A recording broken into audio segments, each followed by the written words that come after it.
എറണാകുളം ജില്ലയിൽ താപനില ഉയരുന്ന പശ്ചാത്തലത്തിൽ മുന്നറിയിപ്പുമായി ജില്ലാ ദുരന്ത നിവാരണ അതോറിറ്റിയും ആരോഗ്യവകുപ്പും കഴിഞ്ഞ ദിവസം 33 ഡിഗ്രി സെൽഷ്യസ് ആണ് ജില്ലയിൽ ഉയർന്ന താപനിലയായി രേഖപ്പെടുത്തിയത്. വരും ദിവസങ്ങളിലും താപനില ഉയരാൻ സാധ്യതയുള്ളതിനാൽ തൊഴിൽ സമയം ഉൾപ്പെടെ ക്രമീകരിച്ച് ചൂടിനെ പ്രതിരോധിക്കാനാണ് അധികൃതരുടെ നിർദ്ദേശം. ഈ അടുത്ത കാലത്തായി സംസ്ഥാനത്തുണ്ടായ കാലാവസ്ഥാ വ്യതിയാനം ആണ് ഫെബ്രുവരി മാസങ്ങളിലെ സാധാരണയിൽ കവിഞ്ഞ ചൂട്.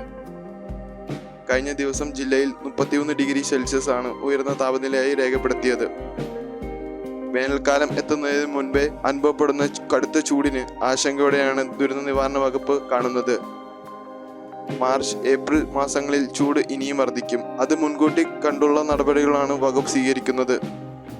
അടുത്ത മാസങ്ങളിൽ വേനൽ മഴ ലഭിച്ചില്ലെങ്കിൽ കേരളത്തിൽ പലയിടങ്ങളിലും കുടിവെള്ളക്ഷാമവും വരാനുള്ള സാധ്യതയുമുണ്ട്.